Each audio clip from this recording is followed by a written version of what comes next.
ಏನು ಪ್ರಮುಖವಾಗಿ ನೋಡಿ, ಸಹಜವಾಗಿ ಕಡ್ಲೂರು ವಿಜಯ್ ಅವರ ಒಂದು ಸ್ಟೇಟ್ಮೆಂಟನ್ನು ಕೊಡ್ತಾರೆ. ಏನು ಅಂತ ಹೇಳಿದ್ರೆ, ಇಲ್ಲಿ ಏನೆಲ್ಲ ಆಗ್ತಾ ಇದೆಯಲ್ಲ, ಚರ್ಚೆಗಳು ಏನೆಲ್ಲ ನಡೀತಾ ಇದೆಯಲ್ಲ,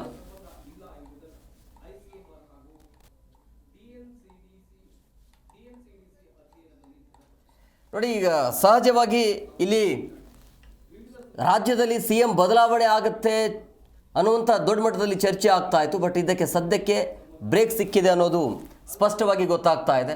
ಸೊ ಹಂಗಾಗಿ ಇವರು ಹೇಳ್ತಾ ಇರುವಂಥ ಸಿದ್ದರಾಮಯ್ಯನವರೇ 5 ವರ್ಷಗಳ ಕಾಲ CM ಆಗಿರ್ತಾರೆ, ಎಲ್ಲರೂ ಕೂಡ ಒಪ್ಪಿಗೆಯನ್ನು ಕೊಟ್ಟು CM ಮಾಡಿದ್ದೀವಿ. ಸೊ ಹಂಗಾಗಿ 5 ವರ್ಷಗಳ ಕಾಲ CM ಇರ್ತಾರೆ. ಬಟ್ ಮುಂದೆ DCM DK ಶಿವಕುಮಾರ್ಗೂ ಕೂಡ ಒಳ್ಳೆ ಭವಿಷ್ಯ ಇರಬಹುದು. ಆದರೆ ಸದ್ಯಕ್ಕಂತೂ ಇದರ ಬದಲಾವಣೆ ಇಲ್ಲ ಅಂತ ಈ ರೀತಿಯಾಗಿ ಹೇಳಿಕೆಯನ್ನು ಕೊಟ್ಟಿದ್ದಾರೆ. ಸಿದ್ದರಾಮಯ್ಯವ್ರನ್ನ ಬೇಡ ಅಂತೇಳಿ ಇದುವರೆಗೂ ಕೂಡ ಯಾರೂ ಹೇಳಿಲ್ಲ. ಸೊ DK ಶಿ ಅವರು ಮುಂದಿನ ದಿನಮಾನಗಳಲ್ಲಿ ಆಗಬಹುದು, ಸದ್ಯಕ್ಕಂತೂ ಅದಕ್ಕೆ ಅವಕಾಶ ಇಲ್ಲ ಅಂಥೇಳಿ ಕದಲೂರು ಮಂಜುನಾಥ್ ಈ ರೀತಿಯಾಗಿ ಹೇಳಿಕೆಯನ್ನು ಕೊಟ್ಟಿದ್ದಾರೆ.